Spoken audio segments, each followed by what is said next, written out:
Good afternoon. This is Jason Watts.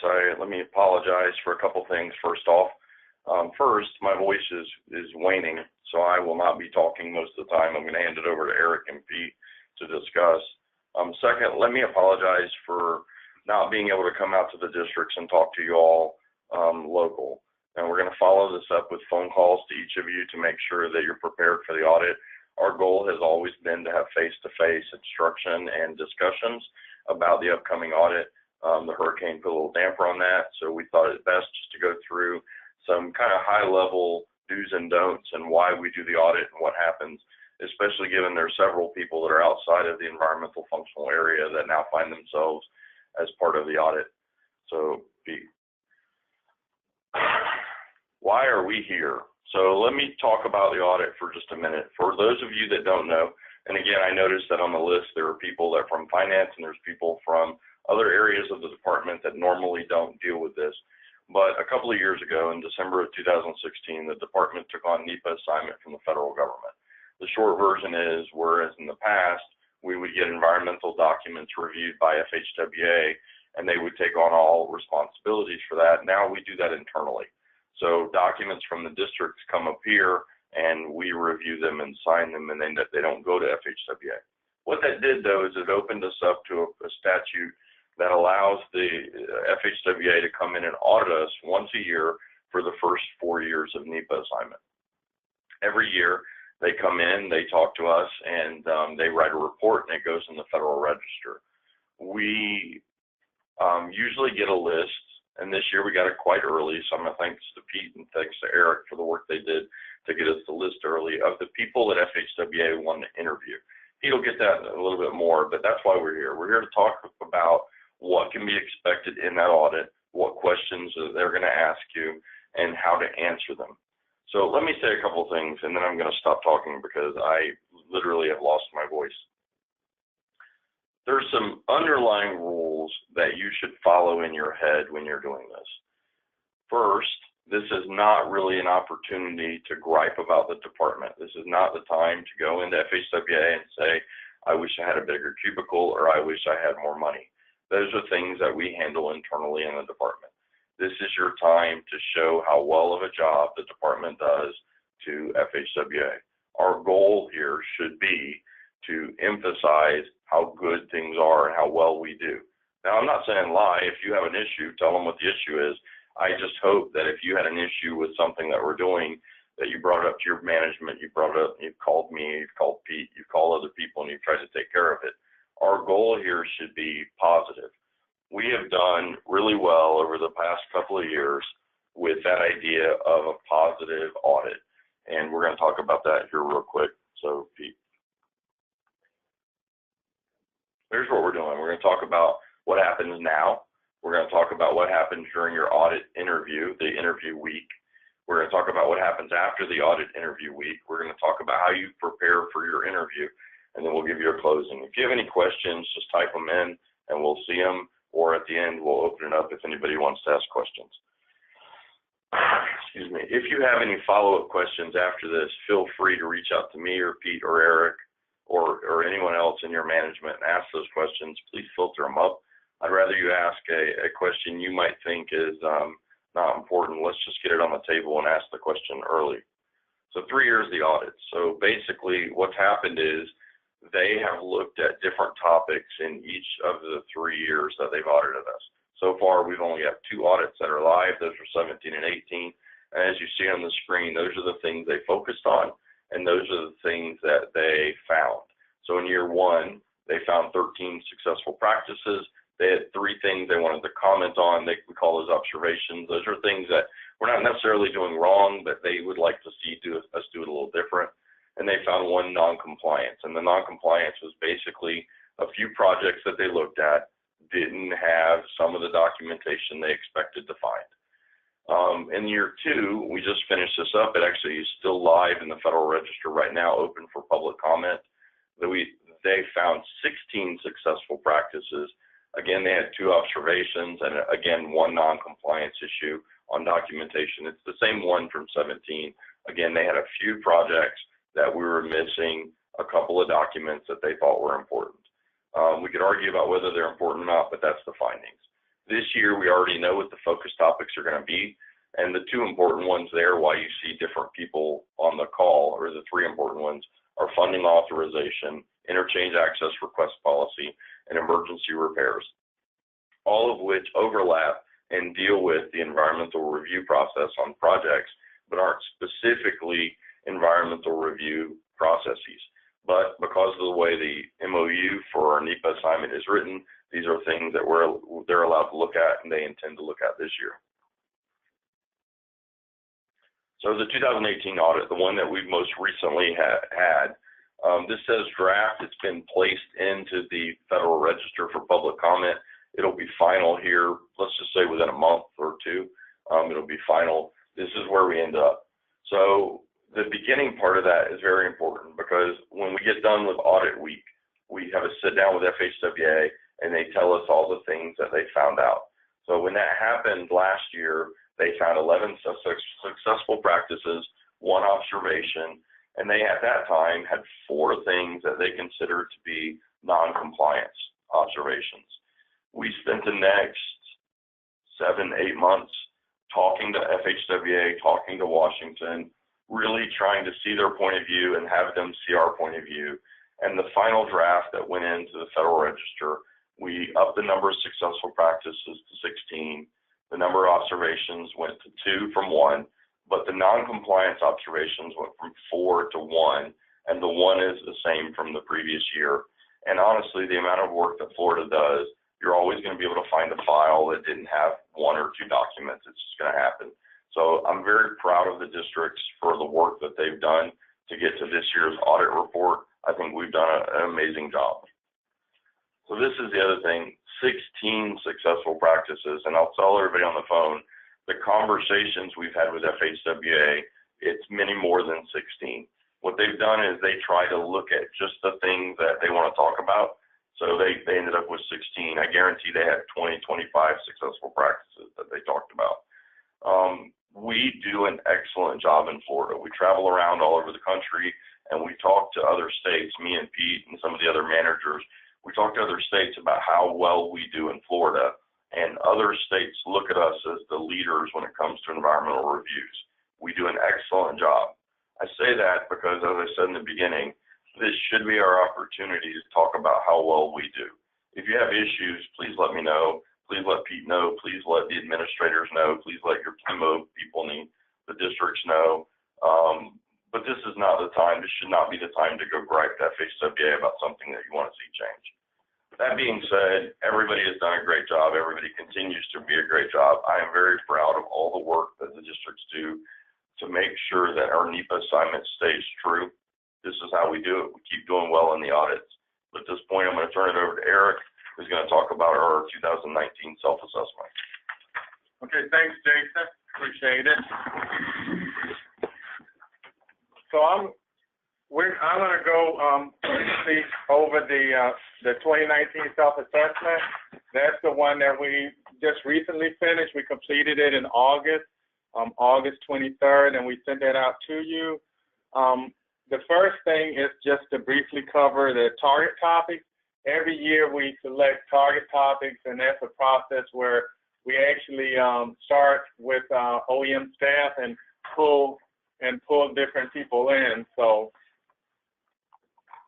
pull different people in into that decision-making process. OEM management, we go to the districts, we get feedback from leadership. So this year, the 6 topics are noise, the MOU standard statement, and relocation. And the reason why we have those three is that they're follow-overs from the 2018 self-assessment.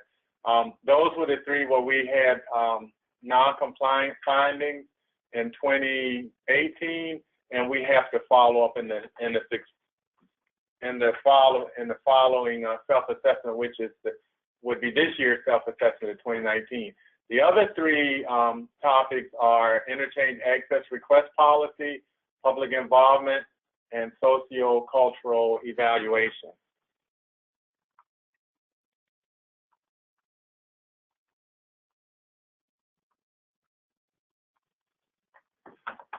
On the next screen, hold on one second, let me make sure get this to move. Okay, on the next screen, you can see our successful, our findings, and you can see that we had 10 successful practices. We had 11 opportunities for improvement.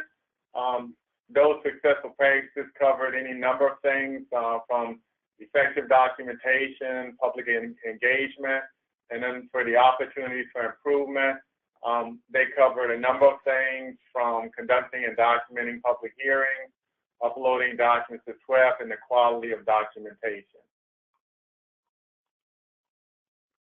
The 2019 self-assessment findings, after we complete the process or we publish the report, then we have to follow up and address the various opportunities for improvements and the recommendations that we identified.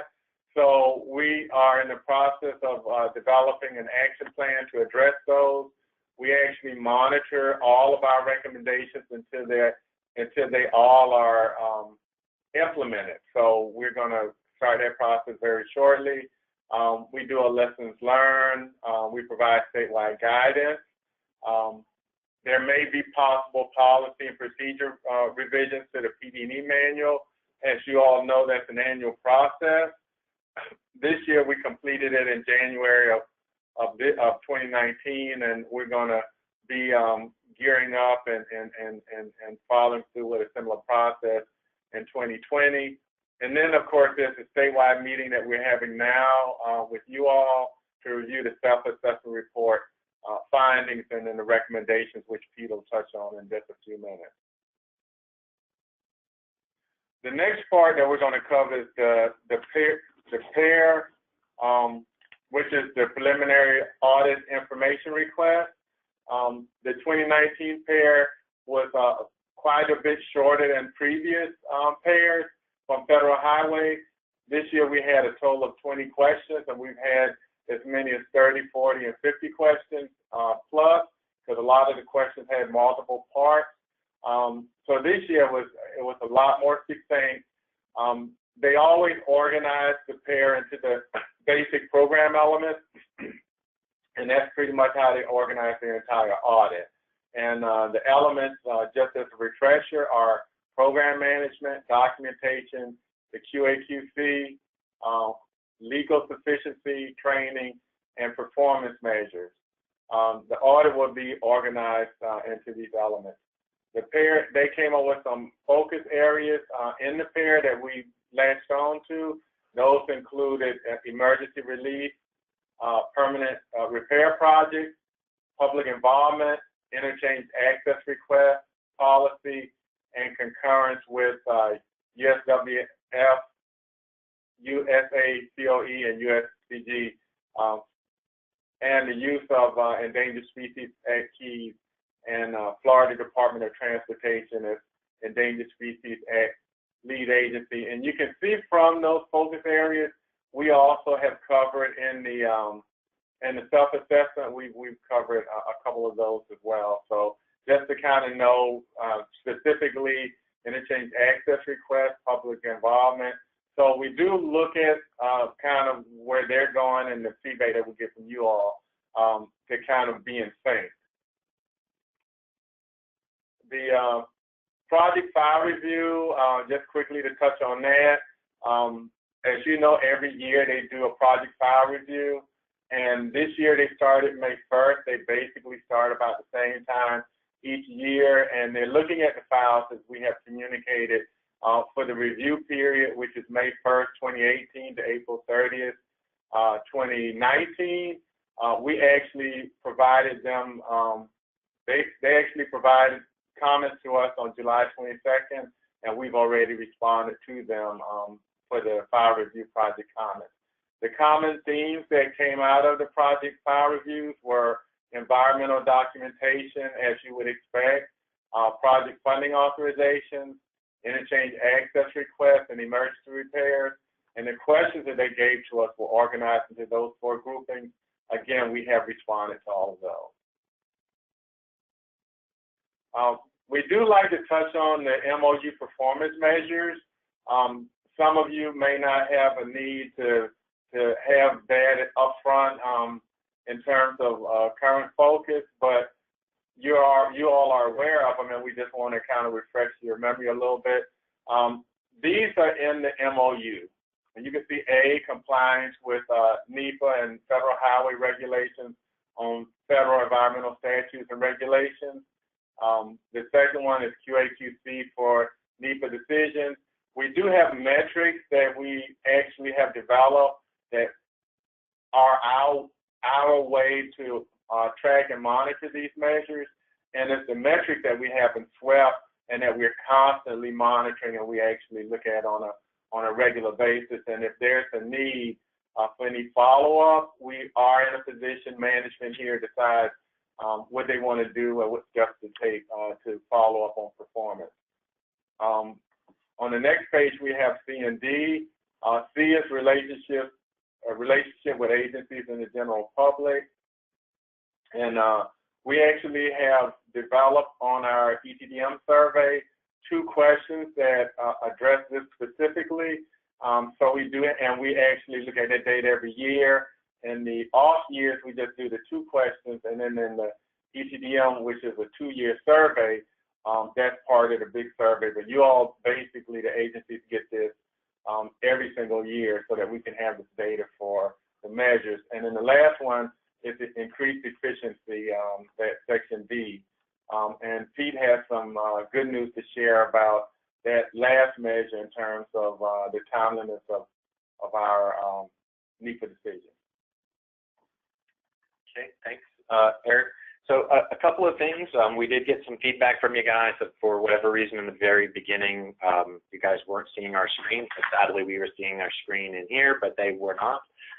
The good news is that at the same time that we are recording this presentation and making it available, the actual presentation you're seeing on the screen and those slides that for some of you didn't get to see those first few, the slideshow itself will be delivered to everybody as well. The other couple of things I did want to hit on is that some of the information that's been shared so far, like where we are in the process, how many years in, I know for some of the folks that have been identified as interviewees for this year, that information is new and that's expected to be new.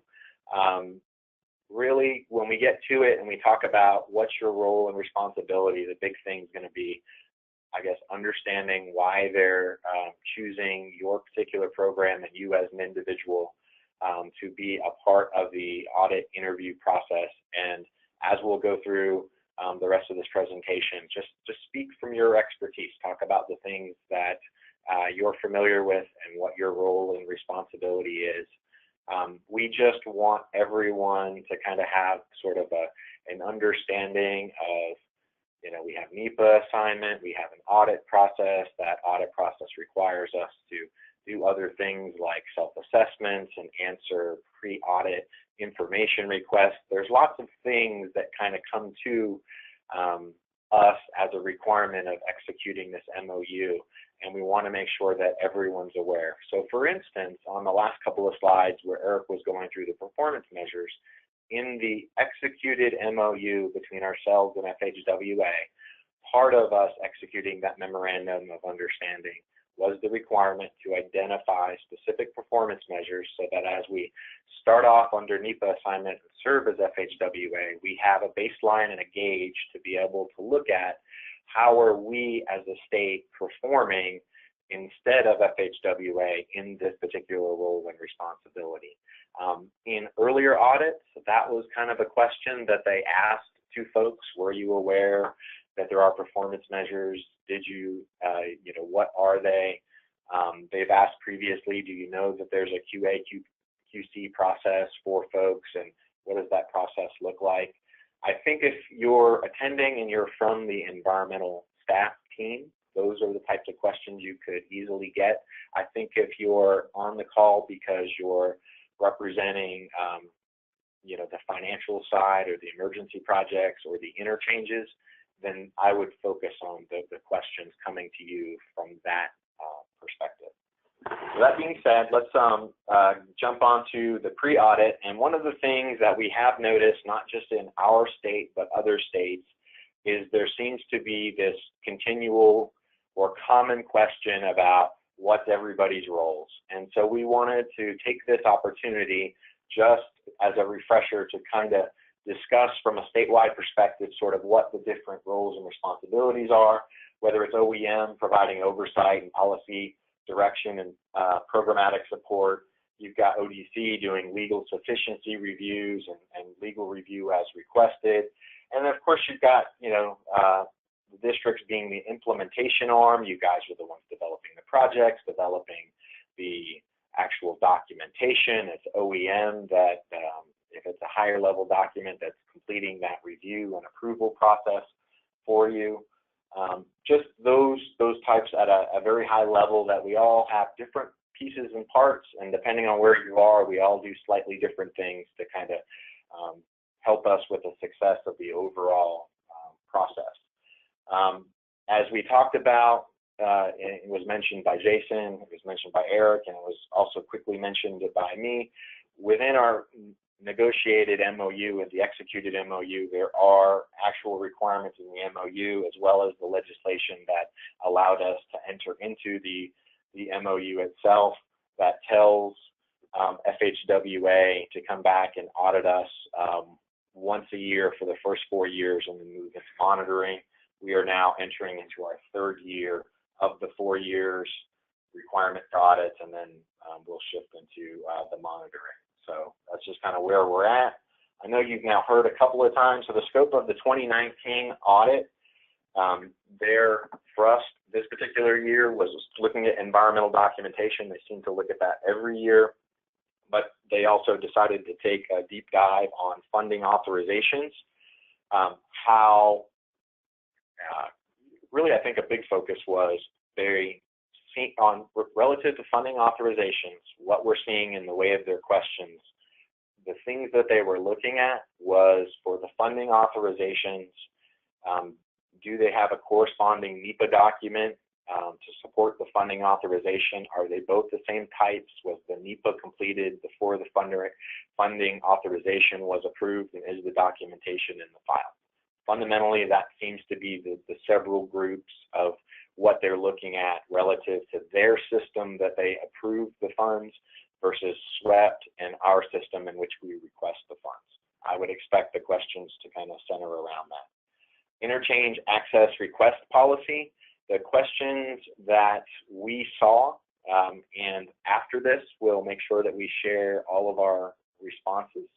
And I'll also show you, we have everything on our SharePoint site, so everything can be downloaded, and everybody on this call can certainly have access to it. It should have even been in an email that I forwarded you guys this morning, as well as a couple of weeks ago. But for the interchange access request piece, it seems to be what they're looking at is they're looking at their internal files, and they're looking at our internal files, and they're trying to verify that our files are consistent with their files, that if they have an approval for an interchange access request, that we've got the corresponding interchange access request. Relative to emergency repairs and those folks that are performing it, I think in our conversations with FHWA that their questions are really kind of rudimentary. They're not very complicated. They seem to be looking to make sure that the NEPA approval occurred before the funding or the emergency. They had emergency authorization, but they had a NEPA approval to support it, and the NEPA approval occurred before they did the funding authorization. And I guess in their statewide review of the 40 or 50 projects, out of all of them that they decided that were going to be part of their actual review, they didn't find any that didn't meet that criteria. So when they came back to us relative to emergency repairs, they had 0 questions. So I don't know how deep they'll get into that on the interview itself. Obviously, this is all talking about before these folks come online, and we just want to be able to highlight that we have lots of resources. As an individual, I assume most people that are on the call are individuals who are identified as an interviewee. And while you need to prepare yourself, there's a lot of things going on relative to this program that there's a lot of information available to you to help you in your preparation. At the very top, anybody who wants to be acquainted to any of the NEPA assignment courses, there's a link at the top that takes you there. There's some short courses, I want to say like 10 or 15 minutes, that show you like an overview of the audit, overview about performance measures and what those things mean, what the QA/QC process is and how that all works, what the self-assessment is. If you want to become familiar with those elements that support this program, there's real quick CBTs that you can take on your own time to acquaint yourself with those things. Also, all the materials, all the things like the previous audit reports, the pair responses, the list of people who are scheduled to be in the interview, our performance results, everything has been uploaded into this SharePoint site and then organized as either audit support or performance, and then linked to things like the executed MOU and things like that. There's a lot of really good resources there to help anybody who needs to prepare for this. The other thing we've got up here, and I'll talk about it a little later, is those of you that are on the call and you're also an interviewee, you will have a separate one-on-one interview with our Office of General Counsel to do an interview prep about a week ahead of the on-site interview with FHWA, which are going to be conducted remotely. I say on-site because they're going to be here at FDOT, but all of those interviews are going to be handled over the FDOT video conference equipment, and it will occur from a conference room here in central office and the interviewee attending from the local district in a video conference ready conference room. So all these things will be completed remotely. How do we prepare for the audit? You know, obviously there's meetings like this. In many cases we are normally on site. Last year we did 4 hours on location with each of the states ahead of time to get everybody comfortable and provide encouragement and support. Hurricane Dorian kind of messed that up for us this year. But that being said, we're able to have this particular presentation. We're able to record it, and for those that either couldn't attend or those that need to have a refresher, they'll then have a recording that they could also look at as well if they wanted to refresh themselves right before things. Some of the other things that I would encourage you to prepare, especially if you're an individual who maybe isn't directly in the environmental office, but maybe you're in finance side or you're maybe in interchanges and stuff, FHWA is specifically looking at approvals that occur. When I say approvals, I mean environmental document approvals within our SWEP system that occurred between May 1st of 2018 until April 30th of 2019. That's sort of the universe of things that they're looking at for type 1 categorical exclusions and higher level documents that were approved during that timeline, and then they're mapping them back. So if it's interchanges, they're mapping back corresponding interchange access requests. If they're if their focus is going to be financial, they're looking at the approvals here and they're looking for the matching financial in their system. So I bring that up because it's only a year, and depending on how big the world is, I think the interchange stuff is much smaller than the financial stuff.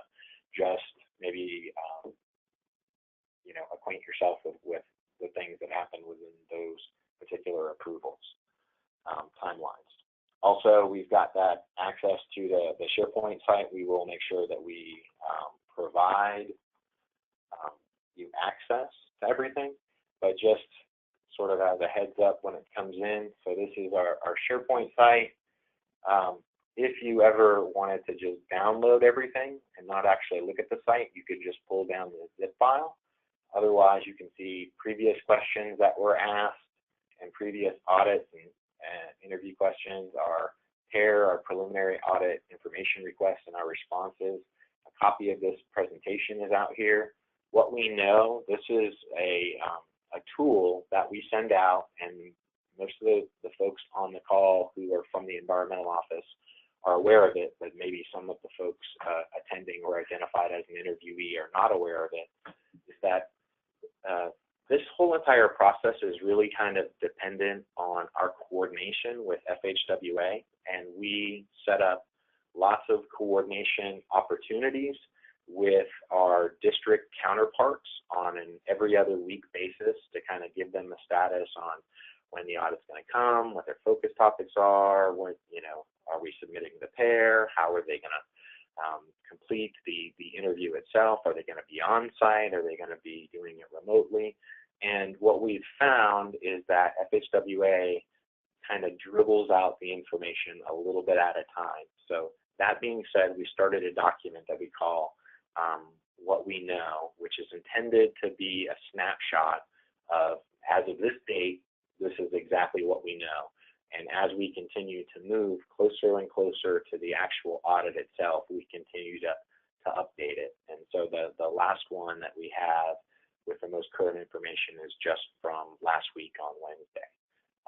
That information's on here as well. That'll tell you who's identified, what the team is, what the plan is moving forward. If you wanted to know who the FHWA audit team members are.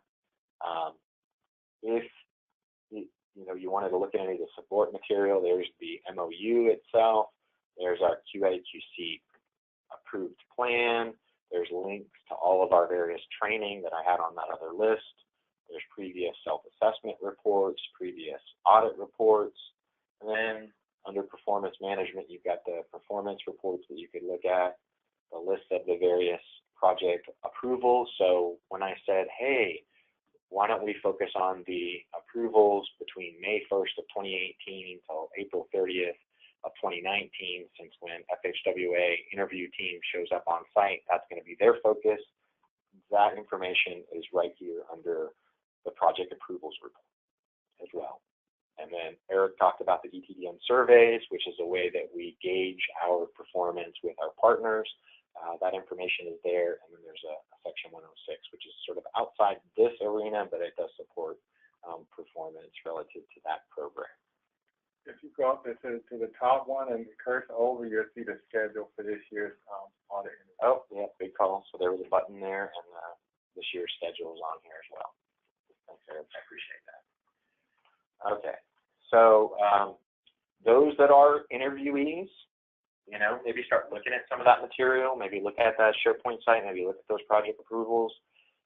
Be prepared. It should be on your calendar to attend on the 16th or the 17th. It should be 30 minutes on your calendar, my calendar, Jason's calendar, and Kat Toolin's calendar, where you'll call it, or we'll call you, and at that time, and OGC will help prepare you specifically for the upcoming interview. So for the 2019 audit, what do we expect? We expect their interview questions, they're always going to be based on their file review. We'll make sure that you guys have access to and a copy of all the questions that they already sent us. They reviewed all of our projects. They sent their listing of all of their project-specific comments. We provided official department responses back relative to each one of their questions and concerns. We'll make sure you guys have that. Most likely, projects that show up on that list are probably projects they'll ask more questions about, would be my guess. They could give you our history shows they've in the past asked questions about our self-assessment findings, our pair responses. Sometimes they'll ask about prior non-compliance observations and whether or not you know about our performance measures and how we're performing. The thing to think about here is just, you know who you are. You know what your role is. Just answer from your knowledge and your expertise. If they're asking you about something that isn't within your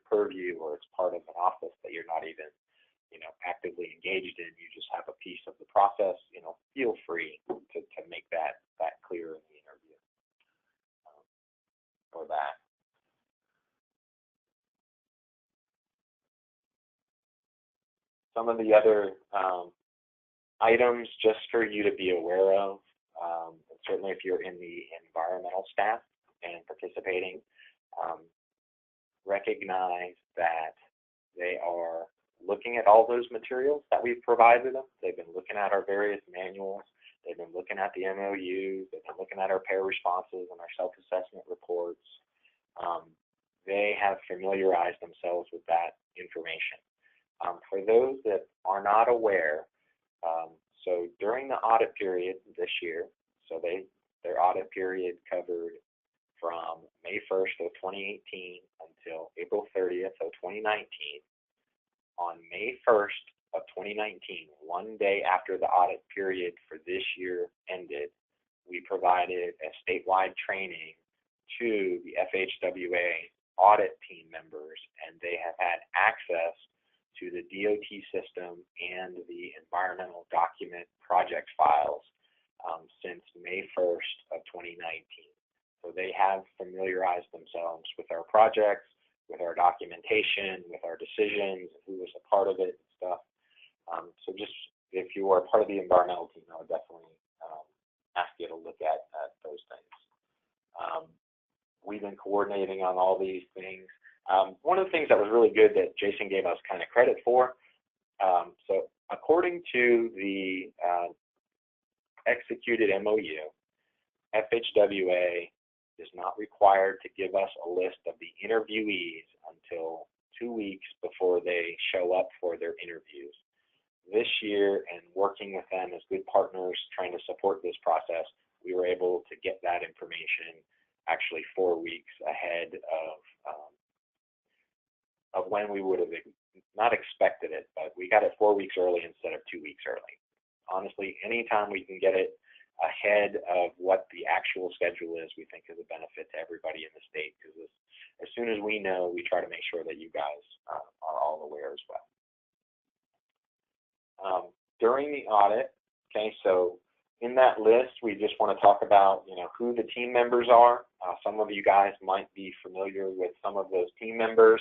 You'll notice they organize themselves into various sub-teams and how they're going to be interviewing. Up here, they're going to be organized in various conference rooms, and different teams are going to interview different parts of the state in consecutive order, just covering a particular focus topic, and they grouped everybody that way. You do in the districts, and for those that haven't been an active part of the coordination team, there are individuals assigned in each of your districts that serve as the audit coordinator contacts that can help you with logistics, and if you need any help or you need any preparation or where's that link for anything, these are individuals that you have as local resources that should be able to get you exactly what you're looking for. For the interview itself, we want to make sure that you know your interview time, your date, your location. Eric's done a great job of sharing the schedule, and then he did a district breakdown so that everybody knows what conference room everybody's in, on what date, and what video conference line they're going to be calling into. That information has been shared statewide, as well as with all of our audit coordinators. We'll make it a part of the package after this to make sure everybody has it. Make sure that you've got some kind of IT resource, and I'm sure your audit coordinator is already handling that, but someone that can manage the video conference connection. I can tell you right before this meeting, myself and Eric and Ruth from our staff, we did a test run on our video conference equipment, and on one of our conference rooms, we found that the way the audio is set up, the person attending the video conference from the other end actually was getting feedback from hearing themselves talk. So we have about a week, and so we're going to spend some more time with our OIT staff and make sure that the bugs are out. So I would just encourage everybody out there, just don't let it be the day of the interview, 10 minutes before the interview is about to start. Don't let that be the first time that folks are just verifying the equipment work as intended. Just try to get ahead of that. Again, we are an anticipating project-specific questions about specific reviews or specific processes relative to those focus topics. If you're district environmental office, we're expecting that you're going to get questions about some of the specific approvals within that May 1st to April 30th timeline. So just be aware and familiarize yourself. In each of the districts, we have, through the audit coordinators, they have a conference room that people are going to be attending so that they can participate in the interview, but we've also asked them to set up a location for people that are interviewed around the state to come to a debriefing, and where we're going to have a conference room that's set aside that a teleconference line is connected, where as people finish the interview themselves, they can come back in and participate on that call and just kind of get at a high level, give some feedback on types of questions, what they heard, stuff like that, with the whole thought being after that individual has gone, there's still other people that are going to have very similar questions, and it's always helpful to be able to provide any feedback that we can ahead of time. If you're here in central office, we will be using the conference room 208 in the EMO office area. It's the large conference room, will be our debrief room. Otherwise, just talk to your local contact. If we jump to the audit interview tips and questions, so one thing I want to make absolutely clear, and I know you guys have gotten, is that everybody who's on the interviewee list, there'll be a specific one-on-one interview prep meeting, but at a high level, just things to kind of communicate and make people feel comfortable sort of what the direction is. We've talked about it before, but you know your role. You know what you're responsible for. Just make sure that you're prepared to talk about it. Be prepared to talk about your processes, your part in the process, and at the same time, don't necessarily extend yourself past that. If you're not familiar with something and that's really someone else's job, that's completely fine as well. The auditors, for those that have not been through this before, and sadly I get stuck with this every year, it seems. Last year they got me for 2 hours instead of 1. That was not exciting times. But the way logistically it's set up, it's going to be 2 or 3 people in the room. They're going to have a printout of a set of questions, and they're going to round robin each question until they complete. And most likely it's the same set of questions for each of the participants on that focus topic, and it's going to be even the same interviewers asking the same questions to each person. And so they'll ask a question. You need to thoughtfully listen to what the question is, make sure you understand it, take your time and respond. It's always best to keep your answers short, focused, and accurate. You know your role, just kind of keep it that way. If you're not clear on what the question means, it's always better to ask for clarification. They write these questions, they know what they mean when they put that question together. That may not be your understanding. Definitely ask for clarity on things. And then obviously, no matter what you do, provide the answers based on your own role and knowledge related to your experience and role. If you cannot respond to the question, tell the auditor that you do not know the answer.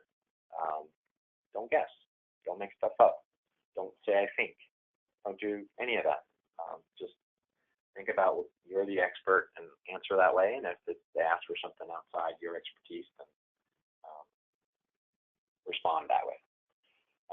Other tips and takeaways, definitely the listen. Make sure you hear the question. Don't assume that you know what the question is going to ask. There's many times with these folks there can be nuance in their questions. So just make sure you hear the whole thing. We don't want to guess. We don't want to make any assumptions. We want to make sure we ask for clarification.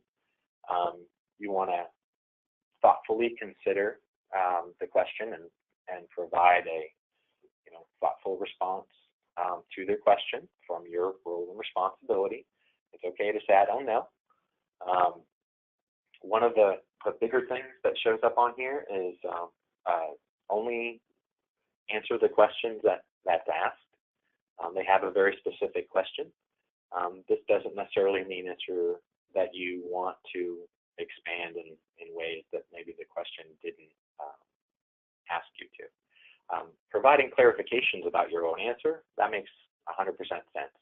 But if the question is going in one direction, try not to totally take it in a different direction. That kind of speaks to the next one, which is think about what they're asking. You don't have to volunteer stuff. Just think about what their question is and respond. Always be polite and answer truthfully from your perspective, your expertise. We can't kind of stress that enough for folks. And then post-audit, there's just a couple on here that we wanted to make sure that we covered, just so you know sort of what the outcome is from all of this. And so the way that it's going to work is that they're going to complete their interviews on Monday and Tuesday of the week of September 23rd. They're going to meet with all the districts. They're going to meet with central office. And then they're going to go away and they're going to hide at Florida Division, and they're going to cull through all their answers, and they're going to begin to draft their internal responses. On Friday of that same week, on the week of September 23rd, I think it's like 9 o'clock on Friday of that same week, that FHWA audit team is going to come back over here in central office, and they're going to give us an initial debriefing on what they found. Now, one of the slides that Jason kind of showed at the very beginning that I think was missed was there's a graphic. Let me actually get to it so you can see it. There was a graphic that he showed, which I thought was great, and he talked through it well, but sadly I think this was one of the graphics that everybody attending was not able to see. And it's what you'll notice up here is we have debriefing after interviews. So this is the conversation on the Friday after they do the interviews. And last time they showed up with 11 successful practices, 1 observation, and then 4 non-compliant observations. That was their initial thoughts.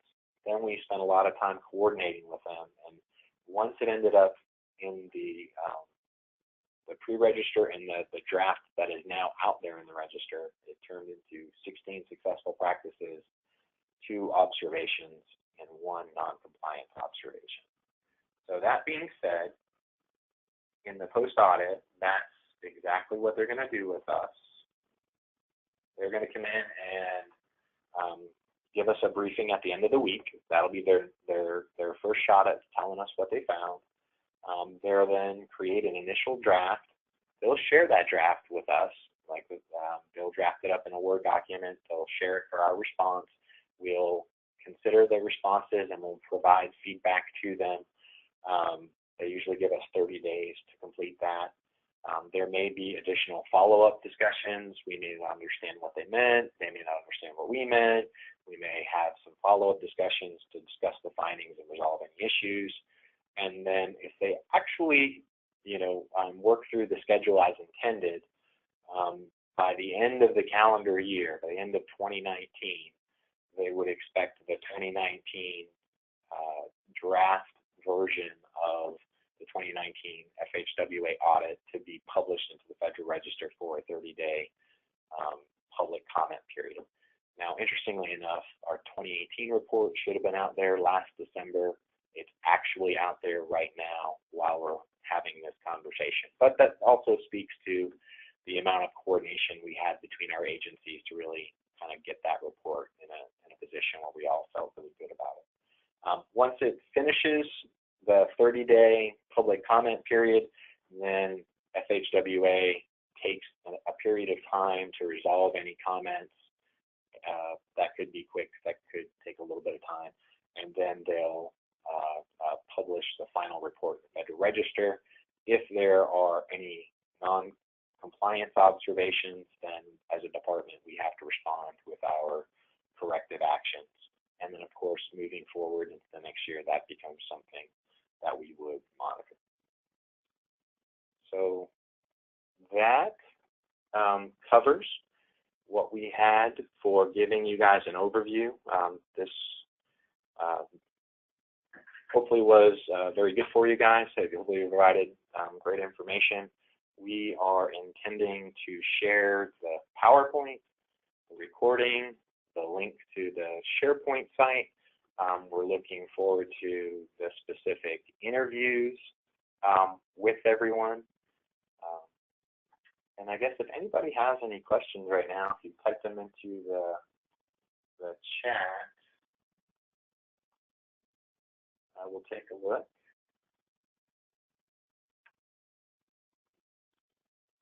It looks like everybody's doing well. Okay, so that being said, if you've got any questions moving forward, feel free to contact Jason, feel free to contact myself, or feel free to contact Eric Whitehead here in our office. We want to provide everybody the encouragement and the resources to be successful. This is our third year into it. I would tell you that something that Eric said very early on, Eric and Jason actually did very early on, is that we do a really good job here in Florida. And many other states that are NEPA assignment states kind of come to us to figure out how they should set up their program to be as successful. So that being said, I'm going to sign off, and I wish everybody well. Have a great day.